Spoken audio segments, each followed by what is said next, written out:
Hey guys, I'm JanetOnOccasion, and today we're playing another Total War Warhammer II Battle Replay. This one was sent in by Zardar, who is a Greek YouTuber. You should go check him out.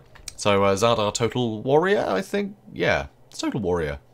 I don't think it's Total War. No, it's Zardar Total Warrior. Anyway, go check him out. There'll be a link, probably, if I remember. If not, Google?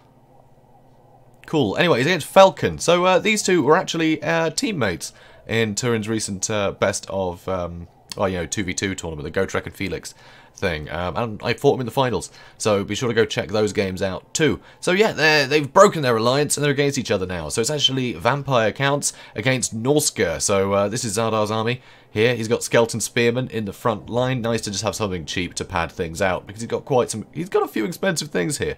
You can see he's got some crypt horrors, which I don't usually recommend, but against Norsca, unless they go with a load of javelins, they can actually get some good damage into things like Marauder champions that are quite commonplace. So it's not bad to have that extra armor piercing, and the extra mass can help too, especially when you got Heinrich Kemmler on the ground. He's quite a small target, he can easily get caught out, so having someone with mass that can be the bodyguard is really nice. Also the Sternsmen, just the fact they can regenerate, it means you don't really have to babysit them. That is hugely beneficial. He's also got some extra Graveguard in the back. They've got enough armor to be able to sort of deal with berserkers and things fairly well, so that's always nice. You know, the anti-infantry certainly helps. They don't have a lot of armor piercing, but you don't need it against berserkers, so it's kind of nice. Also, the Mortis Engine, always a classic. You know, very powerful unit. It can just have that nice damaging aura, but also mad heals for all of your units, so it can really keep you in the fight against these sort of high DPS units that Norsca tend to field. Also, there's a Terrorgeist. Terrorgeist can be very useful for sort of dealing with bigger things like mammoths that can just run through everything. You know, Terrorgeist can be useful there. Also for sniping out lords and wizards. Very, very nice indeed. So I like that. Also, there is a White King and an extra Necromancer here, who just has Raised Dead, but mostly being used for the battery there with the Rod of Corruption. So very nice. But yeah, the White King, kind of cool to have some like anti-infantry in the front line as a hero. You know, nice support for your troops, and pretty good fighter generally. So I like that. It's an interesting pick. But Kemmler, you know, he's going to summon Krell as well as do all the other nonsense. So kind of cool to see him. So, now moving on to Falcon's army, he has a ton of Marauder Horsemen. The Marauder Horsemen are kind of a must. You know, just having something that can probe stuff from a distance is very nice, because a lot of the most valuable units, things like the Terrorgeist, the Mortis Engine, you know, they're not covered in armor. I mean, the Terrorgeist with 80, not too bad. But still, you can whittle things down from a distance, and that's vital. You don't want to be in combat getting bogged down by zombies and then terror routed, you know? You don't want that to keep happening to you. So having some nice long distance range is pretty good. Well, I guess not long distance, they're at the best range, but they can outrange anything the vampire counts have, and they're quick enough to escape stuff, so really nice. Also, Maws of Savagery and Skin Wolves, the armoured ones, so this is really interesting. So, you don't often see a lot of these. I did show them recently on the channel, but I think they're a really cool pick. They've got really good armour piercing and anti-large, which is very cool, but also they have enough armour to be able to negate a lot of the damage they're going to take from most of the chaff. You know, things like the skeleton spears, they're not about to get through the armor very well, even though they have the anti-large. So it's going to be quite difficult to kill them just with anything sort of cheap. But also, they can do some good damage to the Graveguard. You know, they can get through that 90 armor of theirs. Also, if it sounds like I'm a bit, you know, my voice is a bit muffled, it's because I'm having to suck on a lozenge. My throat is absolutely shot. That's why this video is late today. But anyway. So, yeah, that explains that. But anyway, Flaming Sword of Ruin going down already to give them the extra fire damage, which will help against the Crypt Horrors, wipe them out nice and early. But here you can see there is a Skin Wolf Werekin, and I love this as a pick because that armor that's so useful, he's flying through the air, cool, he has this item, Ruinous Flesh. So that's going to give extra missile resistance, which is kind of pointless here, but it gives plus 18 armor for nearby units, and that is really good, so it's going to buff these guys' armor further, and that is a real problem for the vampire counts that don't have a lot of armor piercing. Sure, they got the Crypt Horrors, but they suck, so there is that. Also, front line, you can see Icehorn Marauders, and also the Brutes of the Hound. The Regiment of the Hound tend to just have better leadership, so that's always really nice and useful. He's also got a couple of Marauder champions, which, again, have the armor to be able to shrug off most damage from most of the units here. So it's very cool to see. He's also got Wulfric the Wanderer, and he has a Shaman Sorcerer of Fire, hence the, you know, hence the Flaming Sword of Ruin there. Anyway, speeding things up. So Flaming Sword of Ruin is great on these kinds of units. They hit hard already, because it's a percentage buff, you know? So suddenly they can do a lot of damage to these Crypt Horrors. So these Crypt Horrors going straight for the Marauder Champions, and the Spearmen are pushing in to help pad out that line, make sure that the Crypt Horrors aren't the things that are going to get hit. It's going to be the Skeleton Spearmen getting hit, while the Crypt Horrors can get some work done to the Marauder Champions. That are going to be very tough to crack otherwise. But here you can see these Crypt Horrors have just been focused down horribly. They are totally toast. And these Skeleton Spearmen have been suffering as well. And those Skeleton Spearmen, they've been fighting large targets. You know, that's what they should be fighting. But just against that armor, they weren't able to really put much of a dent in. But here you can see there was a couple of Vanguard shenanigans. There are some Dire Wolves over here and the Dire Pack. These are the perfect defenders against missile cavalry. It is so good to be able to get Dire Wolves and the Dire Pack on these guys, especially the Dire Pack. They have the anti-large as well. It's really handy, really handy. So in here you can see just absolute nonsense ensuing. The Mortis engine has charged in, but all the Maws of Savagery, you know, Wulfric, the Werekin, everything is in here on top of the Mortis engine, and there's just not enough stuff to pad out this engagement and be able to sneak the Mortis engine out. But you can see very sneakily the Dire Pack and the Dire Wolves and the Terrorgeist have all jumped into this mix, and these Marauder Horsemen are all getting terrified very quickly, and it is actually leaving the Shaman Sorcerer exposed. You can see the Marauder Champions are pushing to try and deal with them. A beautiful boat from Wulfric there, getting some great damage into the Sternsman that just takes so long to kill. You want to hit them with burst damage, like the ship. It will help whittle them down, because they will just regenerate. So it's a bit of a problem. Here we're going to see a flaming skull here, and it doesn't look like it was a great hit. He's not getting many kills there. Not getting many kills at all, and it looks like that Shaman Sorcerer is going to go. There's not a lot that he can do to keep that Sorcerer away from the Terrorgeist there, which is pretty grim. But right in the middle, you can see the Marauder Champions are taking a lot of the punishment. Sadly, the Maws of Savagery have taken quite a lot of damage, but there's still the Werekin and Wulfric putting in a lot of damage into these Crypt Horrors to wipe them out. And you get rid of all the armor piercing, you'll be in much better stead. Over here, though, there is the Necromancer, Krell. Nope, that's White King. There we go, Krell has been summoned here, and I'm pretty sure that's where most of the health is going for the Maws of Savagery. Krell is a brilliant anti-large specialist. He's going to do a lot of damage. Huge invocation to heck. With a huge blob like this, vampire counts tend to win out, just because they can heal the entire army in one spell. It is so cost effective. But with the Mortis engine dead, they're not going to get that perpetual healing, you know, as they'd like. Of course, you know, Kemmler, he does heal stuff too, so there is that. But here you can see the Shaman Sorcerer is getting chased off, and the Skin Wolves have pulled out to try and deal with the Terrorgeist, who has managed to get up into the air, and he can just escort that Shaman off the board now, which is definitely a problem. Or he can even get the Dire Pack to do it. So, these units have pulled out, and you don't really want these guys to stay in this prolonged combat, because, you know, with all these zombies and other nonsense, you don't really want to deal with the hassle. Just let the zombies get killed by things like the Brute of the Hound here, that have already killed 150 of them. You know, let them deal with it. Don't bother letting your Skin Wolves get in there. They're just going to take damage unnecessarily. Here, though, nice charge on the Sternsman. You know, it will help whittle them down, but unless you wipe them out completely, they're just going to regenerate again. So, Breath Attack in here, trying to help wipe out some more Brute to the Hound.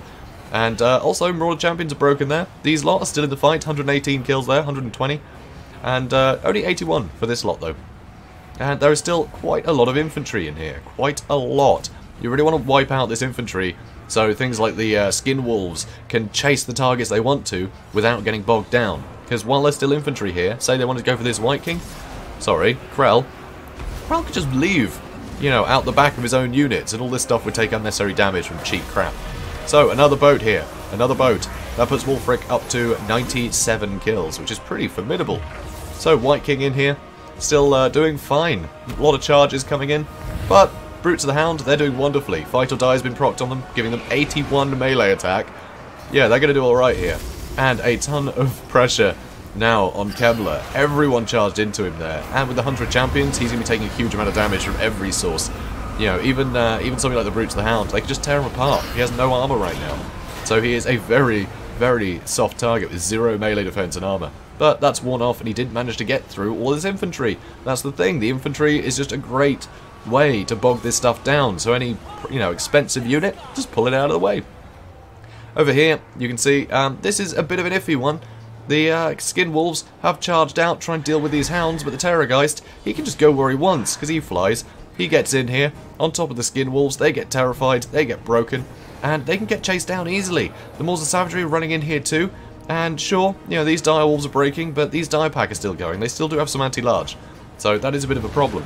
More units are following up, all the Marauder Champions have pulled out here. He's left the Brute to the Hound in this fight, because they're unbreakable, they're going to keep fighting, and there's a lot of just chaff to get through, so it'll slow all this stuff down. They're not going to get a huge amount of work done with only 600 health left, though with all these units trying to pass through, the Brutes of the Hound just getting free kills.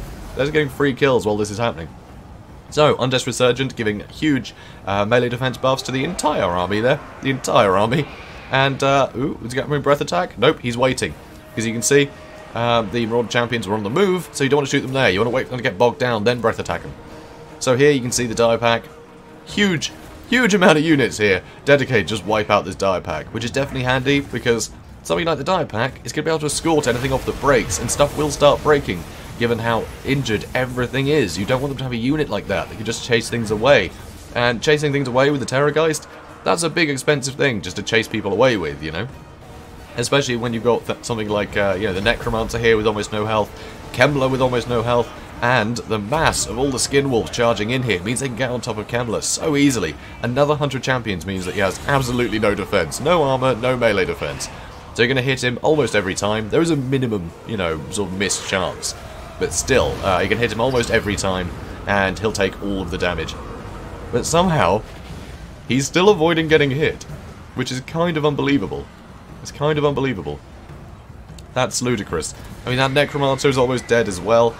I mean, everything's on its healing cap, basically. It's kind of ridiculous. Is that Necromancer going to go down yet? It looks like he might. Looks like Wulfric's on him. And the Skin Wolf Werekin that's got a bit more mass can push through the infantry a bit more successfully to get onto Kemmler. So it looks like the Necromancer's dead. Now the Terrorgeist is trying to get on top of the Skin Wolf Werekin. They are both anti-large, so they're kind of great against each other, these two units. But of course the Terrorgeist is always going to get the charge off.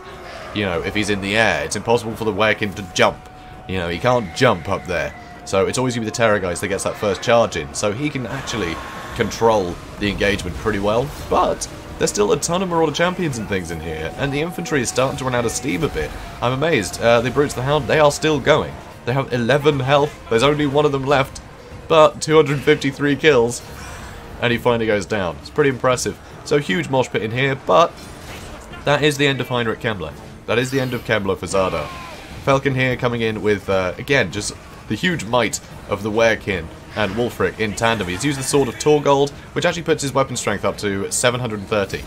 So against an unarmored target, like Krell was, not Krell, like Kemmler was a second ago, yeah, it's a lot of damage. A lot of damage all at once. You don't want to be taking that. But even with the armor, that is just such high weapon strength. So anyway, Skin Wolf trying to path through to get out of here. You can see the Marauder Champions are running in. Fight or Die has been procced again, keeping their leadership nice and high. And 67 melee attack is not to be sniffed at. You know, there's a lot of just rubbish in here. I say that, it's Graveguard in a lot of it, but still, that's a lot of melee attack, and they hit pretty hard. And more champions are coming in the other way. That will start affecting leadership. You can see these Graveguard are crumbling, so that is very nice. These Graveguard very close to, but another charge for the Maws of Savagery, and it looks like they might. It looks like they might crumble. But Terrorgeist coming in, again, it can just pick on the Werekin here, you know. It can just attack it whenever it likes, attack it in the rear, get the charge off, which is a real problem for the Werekin. So Terrorgeist still chasing. Wulfric is very bogged down in here. He is very bogged down. 219 kills though. That's pretty good. It's pretty good. But sadly, Marauder Champions are starting to break. The Maws of Savagery are running away. Only 500 health left. That's not enough. That is not enough. So here you can see the Werekin is keeping around the outside. Wulfric is trying to path out. He doesn't want to just get bogged down by all this stuff. So here you can see the Werekin actually charges in order to push some of these guys back, which allows Wulfric to charge out. And then the Werekin with his better mass can run out again. Maws of Savagery have come back though. They have come back, which is pretty impressive. And of course they do regenerate, much like the Werekin as well. So they're both going to be getting health while they're skirting around here. But that White King's still super healthy, and so is the Terrorgeist. The Sternsmen, they're not quite their healing cap, so they're going to heal a bit more too. But this is a pretty good get. Here, all these units manage to dive on top of the Terrorgeist, and he is struggling. His leadership is super low right now. He isn't taking a huge amount of damage yet. Oh, now he's starting to. But that's the Maws of Savagery broken. Oh, that's terrible. That was terrible. It was great to see how they're being used there too. They were being pulled slightly past him so they could double back. But sadly, that meant they got attacked in the rear and freaked out and ran away. Which is very sad indeed. But beautiful use of them trying to pen in that Terrorgeist to make sure it can't take off. Because of course as soon as it takes off, it gets to charge again and pick its engagement. Which is something you never really want to happen. So here you can see the White King and the Terrorgeist. And there's still Graveguard. And I think this is the main problem. The fact that there are still infantry in here, it just means the Werekin and Wulfric can't really pick the battles as easily as they could.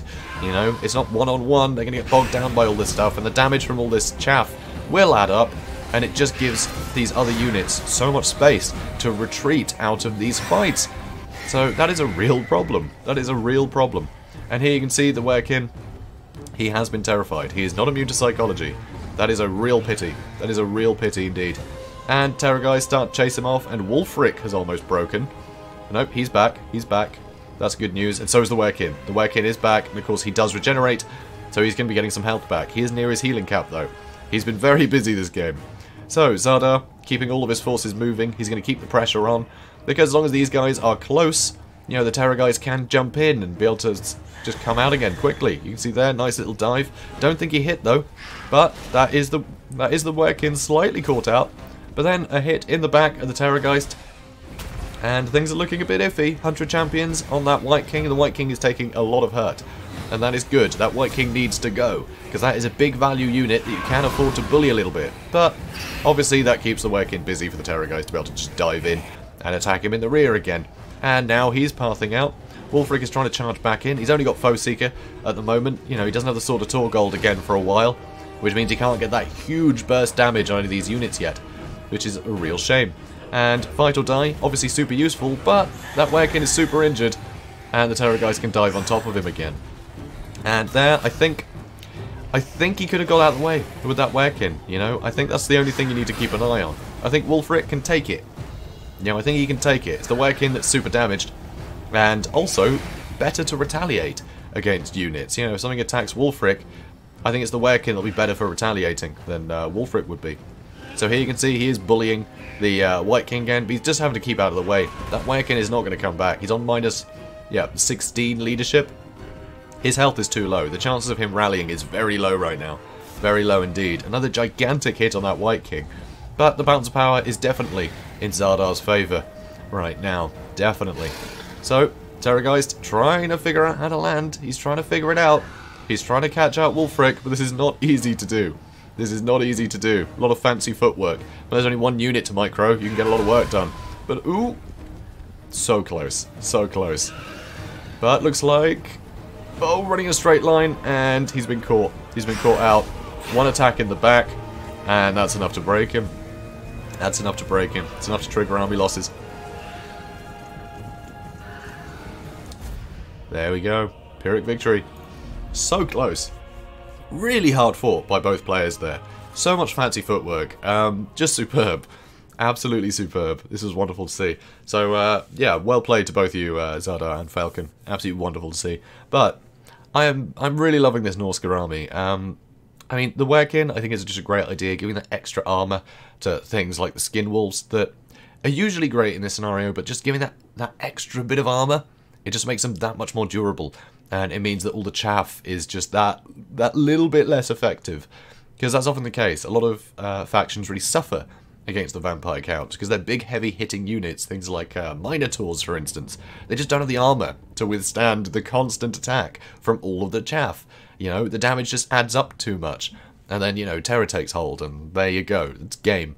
But no, with the Armoured Werkin, yeah, and then boosting their armor with the... the Skin Wolves, the Armoured Skin Wolves, and then having the Werkin bolstering armor further, it works out great. Fire Sorcerer unfortunately did get caught out very early, and I think that was a huge mistake by Falcon there. I think that could have swung it. If he was able to keep that Sorcerer going, I think he would have been in the running.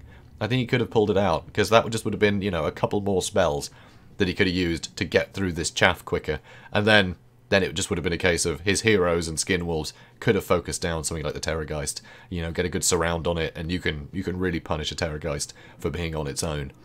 Provided you have enough stuff still alive. But yeah, I think just a couple extra spells from that Fire Sorcerer, that could have easily swung it. And that just shows how close it was. So absolutely superbly played by both players here. So yeah, go check out Zardar's channel for more games of his. Always a pleasure. And guys, if you enjoyed this, please do comment, like, and subscribe. And I will see you in the next one. Have a good day, guys.